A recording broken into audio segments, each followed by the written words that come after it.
오늘 우리에게 주시는 말씀은 예레미야 10장 1절부터 11절까지의 말씀이 되겠습니다.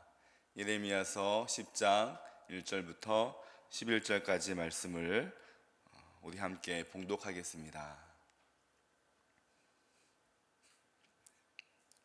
예레미야서 10장 1절부터 11절까지의 말씀을 우리 함께 봉독하겠습니다. 이스라엘 집이여, 여호와께서 너희에게 이르시는 말씀을 들을지어다. 여호와께서 이와 같이 말씀하시되 여러 나라의 길을 배우지 말라.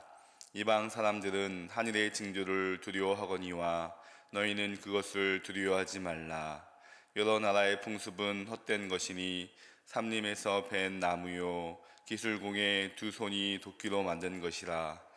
그들이 은과 금으로 그것에 꾸미고 목과 장도리로 그것을 든든히 하여 흔들리지 않게 하나니 그것이 둥근 기둥 같아서 말도 못하며 걸어다니지도 못하므로 사람이 매어야 하느니라.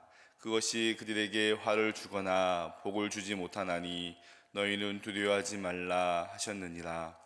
여호와여, 주와 같은 이 없나이다. 주는 크시니 주의 이름이 그 권능으로 말미암아 크시니이다. 이방 사람들의 왕이시여, 주를 경외하지 아니할 자가 누구리이까? 이는 주께 당연한 일이라.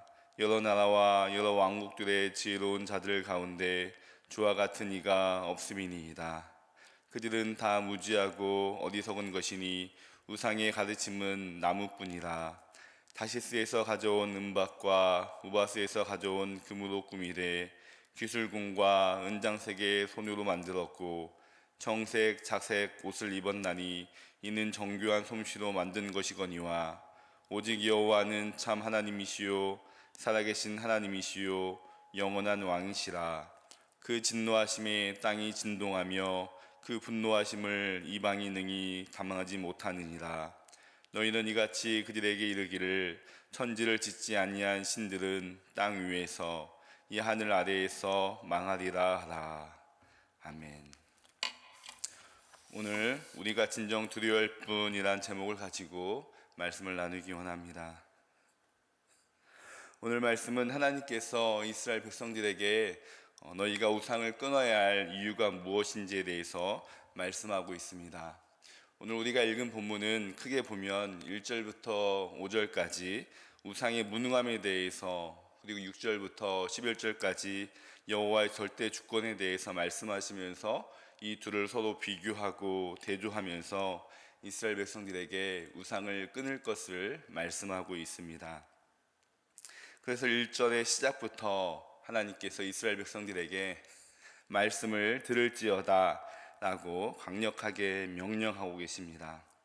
우리가 원문을 보시면 1절 말씀에 쉬무라는 말로 시작을 하는데요, 이 쉬무는 구약 성경에서 자주 사용되는 사마의의 명령형으로 쓰였습니다. 이 단어는 듣다라는 사마의의 그 단어에 순종하다라는 단어까지 포함해서 쉬무라고 말씀을 하고 있는데요, 그러니까 듣고 순종하라는 의미로 하나님께서 이스라엘 백성들에게 말씀하고 있습니다. 그러면 하나님께서 이스라엘 백성들이 무엇을 듣고 순종하기를 원하시는지 함께 살펴보고자 합니다. 이제 2절부터 그 의미를 확장시키고 있는데요, 먼저는 여러 나라의 길을 배우지 말라고 말씀하고 있습니다. 여러 나라는 여기서 말하는 여러 나라는 이방 나라와 민족을 가리키는 것인데 그들에게서 배우지 말라고 말씀하고 있습니다. 여기에서 말하는 이 배움은 그들의 문화와 또 생활 방식, 또 풍습 등을 말씀하면서 배우지 말라고 하시는 것이지요. 왜냐하면 이스라엘 백성은 이미 하나님께 선택받은 민족, 또 구별된 민족이기 때문에 이스라엘 백성은 하나님이 주신 땅에서 하나님이 주신 말씀을 듣고 익히고 배워야 하는 민족이었기 때문입니다. 그래서 하나님께서 이미 그들에게 배워야 할 말씀을 주셨는데 시내산에서 주신 율법의 말씀이라는 것이죠. 우리가 레위기 전체를 보고 레위기 전체의 내용 주제가 19장에 쓰여 있는데 내가 거룩하니 너희도 거룩하라 라는 말씀을 이스라엘 백성들에게 시내산에서 주셨습니다.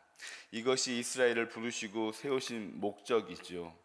하나님은 이스라엘 민족을 선택하시고 구별된 민족인 제사장 나라로 삼으셔서 거룩하게 하시고 또 그 거룩을 온 열방 가운데 미칠 민족으로 불러주셨습니다. 하나님이 이스라엘에게 배우라 주신 것은 무엇이냐면 거룩이라는 것이죠. 여러분, 요즘 우리가 사는 세상은 참 빠르게 변화되고 있습니다. 무엇을 하나 배우면 또 다른 것을 배워야 되고 또 무엇이 등장하고 정말 시대가 크게 급변하면서 우리가 그 안에 살아가고 있는 것 같습니다. 그러다 보니까 우리가 사는 이 시대의 그 문화와 그 생각들이 무엇이 옳은지 무엇이 그른지 알 수 없을 정도로 우리는 참 큰 혼란 가운데 살아가고 있습니다. 우리 시대가 그것을 우리에게 뒤처지지 말라고 요구하기도 합니다. 우리가 이런 상황 속에서 우리가 어떤 것이 하나님의 길을 배우는 것이고 어떤 것이 세상을 배우는 것인지 그것을 생각하고 판단할 수 있는 기준점은 무엇일까요? 바로 거룩이라는 것입니다. 하나님이 주신 이 거룩을 방해하고 해치는 것이 있다면 그것이 바로 우리가 배워서는 안 될 세상의 우상 문화가 된다는 것이지요. 우리가 말씀을 읽으면서 그런 것이 내 안에 있다면, 그런 것이 내 안에 내 삶 가운데 발견된다면 하나님께서 우리에게 말씀하시는 것처럼 그것을 우리 삶 가운데 끊어내야 할 줄로 믿습니다. 그것이 하나님의 길을 배우는 것이고 순종하는 길이기 때문입니다. 여러분, 늘 하나님이 말씀하신 율법의 말씀을 우리 삶의 기준점으로 삼고 그것을 읽고 묵상하면서 여호와의 길로 행하는 우리 모두가 되기를 소망합니다. 다시 본문으로 돌아오면 우리 2절 하반절에 여러 나라의 길을 가는 사람들의 결과가 무엇이라고 말하고 있습니까? 하늘의 징조를 두려워한다고 말씀하고 있습니다. 여기에서 말하는 하늘의 징조는 무엇이냐면 우리가 잘 알듯이 일식과 월식 현상, 해무리와 달무리 현상, 유성, 또 행성들의 위치 변화, 또 별의 밝기 변화, 또 계절과 시간에 따른 별의 위치와 또 은하수와 초승달과 금음달 등의 달의 변화를 말씀하고 있는데요. 고대 근동의 사람들이 이것을 보면서 두려워했다라는 것이죠. 여기서 말하는 이 두려움은 어떤 뜻이냐면 마음이 산산조각 날 정도로 공포에 사로잡혀 두려워 떨며 엎드려 굽신거린다라는 뜻을 가지고 있습니다. 그러니까 고대 이방의 민족들이 하늘의 징조를 보면서 인간의 운명과 귀중화복을 점쳤는데 그 결과에 따라서 그 마음 가운데 두려움이 크게 몰려왔다라는 것이죠. 하나님은 그것에 대해서 말씀하시면서 그것을 두려워하지 말라고 이스라엘 백성들에게 말씀하고 있습니다. 왜냐하면 온 우주만들을 만드신 분이 하나님 자신이기 때문입니다. 그리고 하나님은 이스라엘 백성들에게 자연을 통해서 말씀하시기보다 꼭 주의 천사나 또 선지자를 통해서 말씀하셨기 때문입니다. 자연의 변화는 하나님이 만드신 것에 불과하고 또 하나님이 만드신 자연 법칙에 따라 나타나는 하나님의 신비일 뿐이라고 말씀하고 있습니다. 또 무엇을 두려워하지 말라고 말씀하고 있습니까?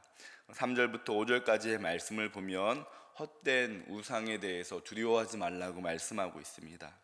우리 여러 나라의 풍습은 헛된 것이니 삼림에서 벤 나무요 또 기술공의 두 손이 도끼로 만든 것이라 은과 금으로 입힌 것이며 말도 못하며 걸어다니지도 못하는 것이다. 그것은 화를 주거나 복을 주지 못한다고 그들의 섬기는 헛된 우상의 무능력함에 대해서 강력하게 말씀하고 있습니다. 그러니까 이방 민족들이 섬기는 우상은 말도 못하고 또 인격도 없는 나무와 같은 것인데 그것을 두려워하고 있다는 것이죠. 아무런 효험도 없는 나무를 보면서 하늘의 징조라 착각하고 그것을 보면서 간담이 녹을 정도로 두려워 떨고 또 그것에 대해서 엎드려 경배했다는 것입니다. 이 얼마나 어리석고 불행한 일입니까? 그런데 하나님께서 거룩하게 선택받은 이스라엘 민족들이 이 이방인들처럼 이것을 행하기를 좋아하고 또 즐겨하고 있다고 꼬집어 말하고 있습니다. 이스라엘 백성들도 이방 사람들처럼 똑같이 사람이 벤 나무에 은과 금을 입혀서 신령한 것으로 둔갑을 시켜놓고 아무런 반응도 없는 나무에 대고 엎드려 경배하고 또 예물을 드리고, 그리고 나무가 혹여나 자신을 해치지 않을까, 자신을 피해를 주지 않을까 두려워한다는 것이죠. 그런 이스라엘 백성들에게 하나님께서 오늘 그것들을 두려워하지 말라고 말씀하고 있습니다. 그것은 헛된 우상일 뿐이니 그것을 두려워하지 말라고 두 번이나 강조하면서 예레미야 선지자를 통해서 말씀하고 있습니다. 여러분, 우리가 두려워하는 것이 무엇이 있습니까? 세상을 살아가면서 참 많은 것들이 있지만 가장 대표적이고 가장 강력한 것이 돈이 아닐까 싶습니다. 여러분, 돈 자체는 우상은 아니죠. 돈은 어떤 돈 자체에 선과 악이 없습니다. 돈 자체에는 분노도 없고 질투도 없고 시기도 없습니다. 단지 돈을 사용하는 주체가 누구냐에 따라서 이 돈이 선하게도 사용될 수 있고 또 악하게도 사용될 수 있음을 알 수가 있습니다. 그러니까 돈이 우상이 되고 탐욕이 되고 욕망이 되는 것은 그것을 어떻게 사용하는 그 주체자에 따라서 돈이 변한다는 것이죠. 우리 모두가 자신의 탐욕과 욕망을 이 돈에 투영해 놓고 우리가 그것을 두려워하고 불안해하고 그것이 없으면 삶이 망한 것 같고 이렇게 생각하는 것이 있지 않습니까? 이 얼마나 이 돈에 대해서 이것을 우리의 마음의 우상으로 삼고 얼마나 우스꽝스러운 일을 우리가 우리 마음에 소망하며 살고 있습니까?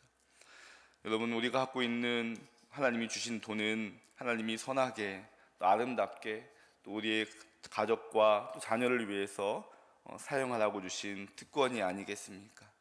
우리에게 주신 것을 우리가 그것에 대해서 두려워하거나 불안에 떨지 아니하고 그것에 걸려 넘어지지 아니하고 그것을 정말 내 인생 가운데 주신 하나님의 은혜로 알고 아름답게 사용하는 우리 모든 성도 되기를 소망합니다.